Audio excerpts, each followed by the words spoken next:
Prime minister जवाबी तौर पर एक इलेक्शन कैंपेन के ऊपर हैं पिछले 2-3 रोज़ से। पहले उन्होंने पेट्रोल की कीमतों में 10 रुपये कमी कर दी, बिजली की कीमतों में 5 रुपये कमी कर दी और बहुत सारी और मराद का ऐलान किया। और एक ऐसे वक्त में किया 94 डॉलर पर बैरल के ऊपर प्राइसेस थी जब उन्होंने last time petrol prices fix की थी। उसके बाद अब ये प्राइसेस इंटरनेशनल मार्केट में 111 डॉलर 112 डॉलर पे ब्रेंट क्रूड जो है वो ट्रेड हो रहा है। तो इकोनॉमिकली सस्टेनेबल नहीं है पाकिस्तान जैसे मुल्क के लिए कि हम अपने लिए इतना बड़ा क्राइसिस क्रिएट कर लें। लेकिन प्राइम मिनिस्टर ने बहरहाल ऐलान कर दिया है, इसलिए फ़िलहाल तो ऐलान है, चीफ एग्जीक्यूटिव का फैसला है। कल को कर्जा बढ़े या आपका करंट अकाउंट डेफिसिट आपको सज़ा दे, ये बात की बात है, लेकिन it's a very bad choice, poor decision. इसके लिए मुहर्रक एक ही था, सियासत। 111-12 डॉलर का मतलब यह है कि हम पर बैरल 20-25 डॉलर की कॉस्ट है वो बुक कर रहे हैं। 11.6 बिलियन डॉलर का करंट अकाउंट डेफिसिट हम 7 माह में कर चुके हैं। आज ऑफिशियली सरकारी तौर पर 8वें महीने का, फरवरी के महीने का तजारत का हुजम मिलाकर तजारती खसारे का ऐलान किया गया, जो 32 अरब डॉलर्स है 8 माह में। 32 बिलियन डॉलर्स, 52 अरब डॉलर की हमने इंपोर्ट्स की हैं और सिर्फ 20 अरब डॉलर की एक्सपोर्ट्स की हैं। और इसके अंदर भी ग्रोथ में जो इंटरनेशनल मार्केट के अंदर प्राइसेस का ट्रेंड है उसने मेजर रोल अदा किया। अब ऑयल प्राइसेस की कीमतों को सामने रखें तो अगले 4 माह कोई खुशी की खबर नहीं लाते हमारे लिए। हमारे जो एक्सटर्नल अकाउंट है उसके ऊपर पहले ही दबाव है, रुपए के ऊपर दबाव है और हमने ऐसे इकदाम कर दिए हैं जिससे क्राइसिस शुरू हो सकता है। प्राइम मिनिस्टर ने जो एमनेस्टी आज से चंद साल पहले रियल एस्टेट सेक्टर को दी थी, उसका नतीजा ये निकला था कि 1000 से 2000 अरब रुपया लोगों ने ब्लैक मनी पार्क कर दी अपनी।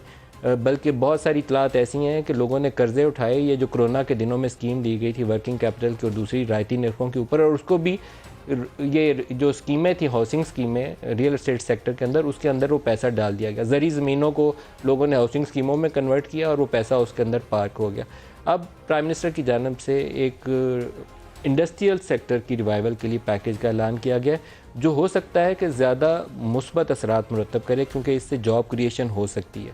लेकिन उसके अंदर भी कुछ एक ऐसी चीज़ें हैं जिसको हाईलाइट करना ज़रूरी है। इस स्कीम को पब्लिक ऑफिस होल्डर्स के लिए नहीं रखा गया, जो एक सही फ़ैसला है। लेकिन यहाँ एक बुनियादी सवाल जहन में आता है कि वो लोग जो इस स्कीम से फ़ायदा उठाएंगे, 10 अरब डॉलर मैंने ब्लैक मनी को वाइट करवा लिया आज, और कल को मैं पब्लिक ऑफिस होल्डर बनना चाहूँ तो मेरे ऊपर तो टैग लगा होना चाहिए कि मैंने ये 10 अरब एमनेस्टी से ब्लैक मनी को वाइट कराया। तो मेरे लिए तो फॉर एवर लिखा जाना चाहिए कि ये पब्लिक ऑफिस नहीं होल्ड कर सकता। ये लॉ के अंदर एक कमी है, इसके अंदर ये तखसीस कोई नहीं है। जो ऑनेस्ट टैक्स पेयर सारी उम्र से टैक्स देता आया है उसके लिए, और एक चोर के लिए जो टैक्स का पैसा छुपाता रहा यहाँ मुल्क के अंदर या पाकिस्तान से बाहर ले जाता रहा, उसके लिए कुछ तो डिस्टिंक्शन करिए, कुछ तो उसको ऑनर करिए जो बंदा ईमानदारी से टैक्स दे रहा है। हमने सारी उसके लिए इंसेंटिव्स खोल दिए हैं कि जो बंदा आएगा इंडस्ट्री में पैसा लगाएगा उसको कोई क्वेश्चन नहीं पूछा जाएगा। ना सिर्फ ये, बल्कि एक स्टेप आगे गए हमने लॉ के अंदर प्रोविजन डाली है कि नेशनल अकाउंटेबिलिटी ब्यूरो FIA कोई उसके ऊपर तहकीकात नहीं करेंगे, कोई सवाल जवाब नहीं करेंगे।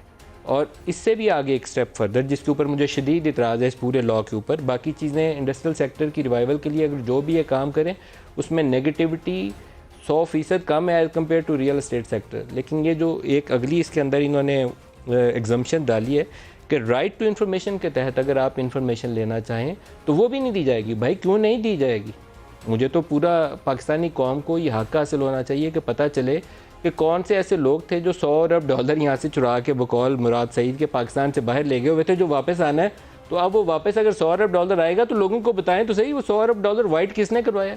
अगर बताएंगे नहीं तो पता कैसे चलेगा? तो ये दुरुस्त नहीं है। इसी तरीके से ये जो एमनेस्टीज़ पहले दी गई 2018-19 वाली, उसको भी इसके अंदर तहफ़्फ़ुज़ दिया गया है कि उसके ऊपर भी नैब FIA एक्ट नहीं करेंगे। ये तरीक़ाकार दुरुस्त नहीं है। आप उस इंफॉर्मेशन को डिस्क्लोज़ करिए, नैब से आपने उसको तहफ़्फ़ुज़ देना है तो ये एक लीगल बहस है, आप देना चाहें तो दे सकते हैं, लेकिन वो इन्फॉर्मेशन पब्लिक डोमेन में होनी चाहिए। और जो एमनेस्टी ले उसको पब्लिक ऑफिस होल्ड करने के लिए फॉर एवर डिस्क्वालीफाइड भी रहना चाहिए। और पब्लिकली इन्फॉर्मेशन हासिल करने के लिए राइट टू इन्फॉर्मेशन के तहत एक कानूनी प्रोविजन मौजूद होनी चाहिए ताकि लोगों को ये इतला मिल सके कि कौन से लोग थे जिन्होंने चुराया हुआ पैसा इस स्कीम के तहत अपना वाइट करवाया। प्राइम मिनिस्टर माजी में बहुत अच्छी बातें करते थे। जब कंटेनर पे चढ़ के वो कहते थे कि मैं ट्रांसपेरेंसी लाऊंगा, एहतसाब होगा, अदलिया आज़ाद होगी, किसी की वो विच हंटिंग नहीं होगी, एमनेस्टी के ऊपर भी वो इस तरह के कुछ बयान देते थे। क्या देते थे, सुनिएगा। एमनेस्टी स्कीम को मेरी और मेरी पार्टी मुस्तरद करती है। 2018 का हम इलेक्शन जीतेंगे, जिन्होंने एमनेस्टी ली है सबको इन्वेस्टिगेट करेंगे। जब बार बार आप डाकुओं को ये स्कीम्स दे देते हैं तो मैं सवाल पूछता हूं कि जो लोग ईमानदारी से इस मुल्क में टैक्स देते हैं वो तो बेवकूफ लोग निकले ना। पहले चोरी करो, टैक्स ना दो, करप्शन करो, थोड़ी देर के बाद एक स्कीम आ जाएगी, सारा आपका काला धन सफेद हो जाएगा, ब्लैक का पैसा व्हाइट हो जाएगा।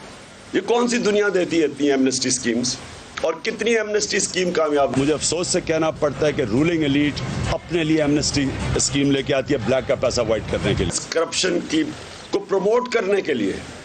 हम इसके खिलाफ, आप दे रहे हैं एमनेस्टी स्कीम, हम आके इसको रिसेंड करेंगे, हम सारों को इन्वेस्टिगेट करें।